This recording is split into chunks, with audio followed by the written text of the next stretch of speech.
উঠে আসলো দিনের বাছাই করা সেরা বড় খবরগুলি।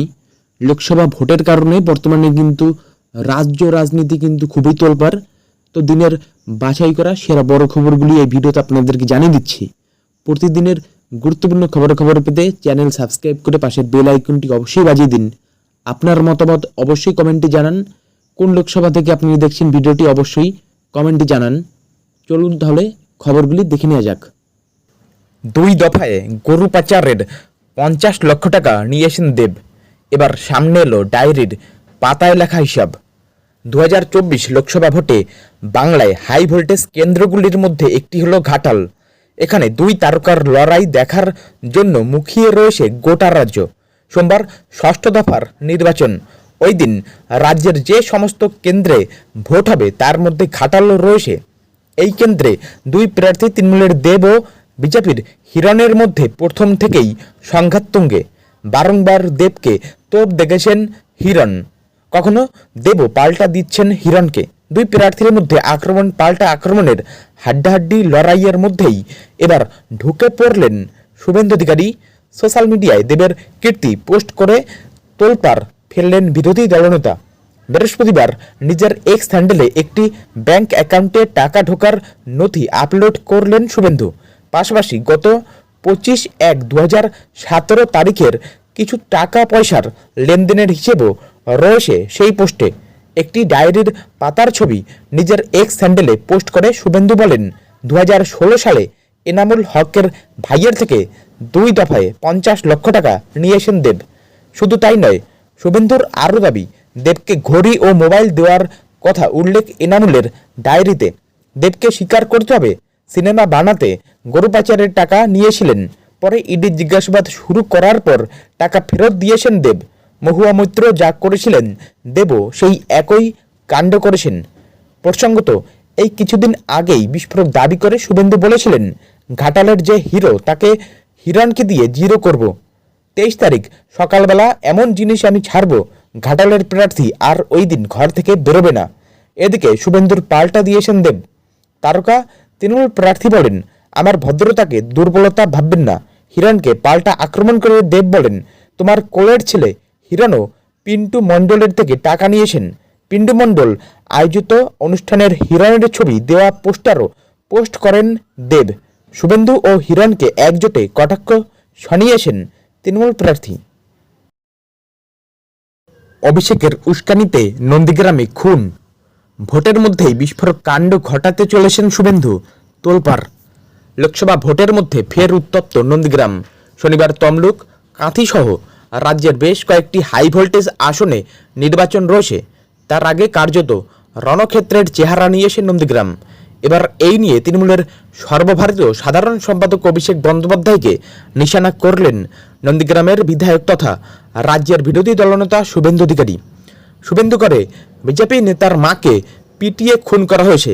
মমতা বন্দ্যোপাধ্যায়ের ভাইপোর উস্কানিতে এমনটা হয়েছে বলে দাবি করলেন বিজেপি নেতা। এদিকে খুনের ঘটনার পর অগ্নিগর্ভ পরিস্থিতি নন্দীগ্রামে। দোষীদের গ্রেপ্তারের দাবিতে সোনাচূড়া মনসা বাজার এলাকায় উত্তেজনা ছড়িয়েছে। পরিস্থিতি নিয়ন্ত্রণ করতে লাঠিচার্জ করে পুলিশ। সেই সঙ্গেই পুলিশ পিকেট বসানো হয়েছে এবং র্যাব মোতায়েন করা হয়েছে বলে খবর। এই ঘটনা নিয়ে শুভেন্দু বলেন, দেশের অন্যান্য সকল রাজ্যে নির্বাচন হয়, তবে পশ্চিমবঙ্গের মতো হিংসার চিত্র কোথাও দেখা যায় না। অভিষেকের উস্কানিতে এই খুন হয়েছে এমন দাবি করে রীতিমতো চাঞ্চল্য ফেলে দিয়েছেন রাজ্যের বিরোধী দলনেতা। নন্দীগ্রামের বিধায়ক বলেন, বুধবার উনি বলে গিয়েছিলেন, সোনাচূড়া, গোপালনগর সহ 80টি বুথে বেশ কয়েকজন ধমকাচ্ছেন, তাদের আমি সতর্ক করে দিতে এসেছি, ফল ভালো হবে না। এরপরেই ঘটে এমন ঘটনা। এফআইআরে অভিষেকের নাম দেওয়া হবে বলে হুঁশিয়ারি দেওয়ার পাশাপাশি শেষ দেখে ছাড়ার বার্তাও দেন শুভেন্দু। এদিকে বিজেপির তরফ থেকে জোড়াফুল শিবিরকে কাঠগড়ায় তোলা হলেও স্থানীয় তৃণমূল নেতৃত্ব যাবতীয় অভিযোগ অস্বীকার করেছে। 24-এই ছক্কা হাঁকাবে বিজেপি। এবার কতবার ভোটের মাঝেই পিকের ভয়ঙ্কর দাবিতে ঘুম উড়ল মমতার। দেখতে দেখতে প্রায় শেষ লগ্নে এসে পৌঁছেছে 24-এর লোকসভা নির্বাচন। ইতিমধ্যেই প্রথম 5 দফার ভোট সম্পন্ন হয়েছে, বাকি রয়েছে শেষ 2 দফা। আর সপ্তাহ 2 অপেক্ষা শেষে জানা যাবে এবার বাজিমাত করল কোন দল। তবে তার আগেই চলতি ভোটে বিজেপির ফলাফল নিয়ে বিরাট দাবি করলেন ভোট কুশলী প্রশান্ত কিশোর। সম্প্রতি একটি সর্বভারতীয় সংবাদ মাধ্যমের কাছে সাক্ষাৎকার দেওয়ার সময় পিকে বলেন, চলতি লোকসভা ভোটের ফলাফল সেই একঘেয়েই হতে চলেছে। ফের একবার বিজেপির নেতৃত্বাধীন এনডিএ দেশে সরকার গড়তে চলেছে।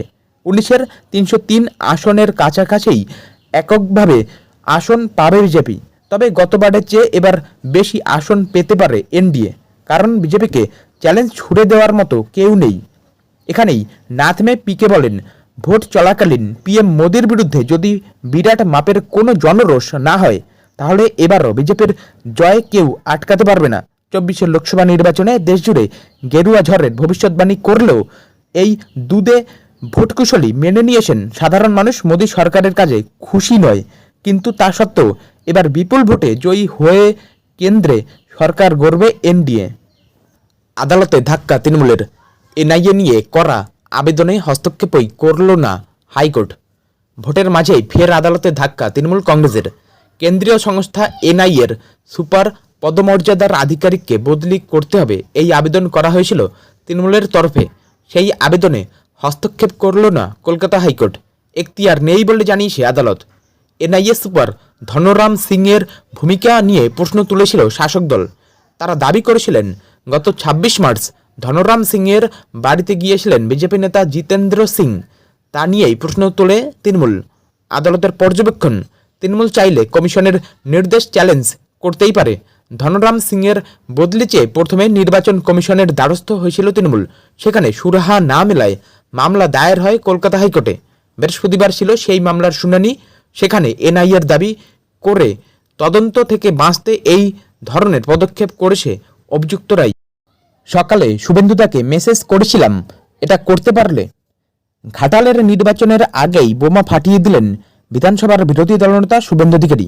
অভিযোগ করলেন, গরু পাচার মামলার অন্যতম অভিযুক্ত এনামুল হকের কোম্পানি থেকে টাকা ঢুকেছে ঘাটাল লোকসভা কেন্দ্রের তৃণমূল প্রার্থী দেব কাছে। অবশেষে এই নিয়ে মুখ খুললেন দীপক। প্রশ্ন তুললেন, ইডি সিবিআই এর কাছে থাকা নথি কিভাবে এলো বিরোধী দলনেতার হাতে।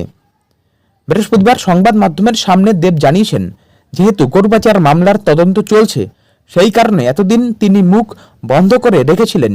কিন্তু নথি যখন বাইরে এসেই গিয়েছে, তাহলে চুপ থেকে লাভ নেই। তৃণমূল প্রার্থী বলেছেন, 3 দিন ধরে এমন একটা হাওয়া গরম করা হলো যে বিশাল কিছু আসবে। এই ধমকানো চমকানো ব্ল্যাকমেইলের রাজনীতি দুঃখজনক। আর শুভেন্দুদার মতো একজন পোর খাওয়া রাজনৈতিক, এমনকি আমি সকালে ওনাকে মেসেজও করেছি, এটা কি দরকার ছিল। দেবের আরও সংযোজন, আজ শেষ দিন প্রচারের, আমায় তো একটা উত্তর দিতে হবে। আমি এতদিন চুপ ছিলাম, এখন যেহেতু নথি বেরিয়েই গিয়েছে, আমি বলতেই পারি। কেন বেরোলো, কোথা থেকে বেরোলো, এইবার আমার মনে হয়েছে আর ভদ্রতা করে লাভ নেই। দেবের প্রশ্ন, এই তথ্য শুধু ইডি সিবিআই আর হাইকোর্টের কাছে ছিল, শুভেন্দুদা কিভাবে পেল এটা। তৃণমূল প্রার্থী এও প্রশ্ন তুললেন, তার মানে কি শুভেন্দু অধিকারীর সঙ্গে ইডি সিবিআই এর যোগ রয়েছে। দেব বলেন, আমার প্রশ্ন, যা যা নথি গোয়েন্দারা পাচ্ছেন তা কি ওনারা পাঠিয়ে দিচ্ছেন? আজ অবধি আমি এই কারণে কিছু বলিনি, কারণ একটা তো প্রসেস থাকে তদন্তের। আমি তো অভিযুক্ত নই এই কেসের। আমায় যতবার ডেকেছে বয়ান রেকর্ড করার জন্য, আমি আশ্চর্য হলাম এমন একটা সেন্সিটিভ নথি কিভাবে বাইরে এলো। নিজের বিরুদ্ধে ওঠা সমস্ত অভিযোগ উড়িয়ে তারকা প্রার্থী বলেন, দেব নামের লক্ষ্য মানুষ হতে পারে। যে জিনিসগুলি দেখানো হয়েছে আমার নয়, আমি ওই মানুষ নই। যে 50 লক্ষ টাকা দেখানো হয়েছে, সেই টাকা 8 থেকে 9 মাসের মধ্যে ফেরত দিয়ে দিয়েছি। ইডি সিবিআই শুভেন্দু অধিকারীর থেকেও যথেষ্ট বুদ্ধি রাখে। গোয়েন্দারা যদি মনে করতেন আমি গরু চুরির সঙ্গে যুক্ত, তাহলে এখন ইন্টারভিউ দিতাম না। দেবের বিরুদ্ধে ওঠা চাকরি বিক্রির অভিযোগের তদন্ত করুক সিবিআই, আর্জি জানিয়ে মামলা হাইকোর্টে। শনিবার সারা দেশের সঙ্গে 6ষ্ঠ দফায় ভোট হবে এ রাজ্যেও। সেই তালিকায় রয়েছে পশ্চিম মেদিনীপুরের ঘাটাল লোকসভাও। এই কেন্দ্রের দুবারের সাংসদ অভিনেতা দেব ওরফে দীপক অধিকারী এবারেও তৃণমূলের প্রার্থী। ভোটের 48 ঘন্টা আগে সেই দেবের বিরুদ্ধে চাকরি বিক্রির অভিযোগকে ঘিরে মামলা গড়ালো কলকাতা হাইকোর্টে। আদালত সূত্রে জানা গেছে, দেবের বিরুদ্ধে ওঠা চাকরি বিক্রির অভিযোগের তদন্ত করুক সিবিআই। বুধবার এই আর্জি জানিয়ে হাইকোর্টে মামলা করেছেন বাপ্পাদিত্য ঘোষ নামে এক ব্যক্তি। মামলাটি গ্রহণ করেছে আদালত। শুক্রবার বিচারপতি জয় সেনগুপ্তের এজলাসে হবে এই মামলার শুনানি।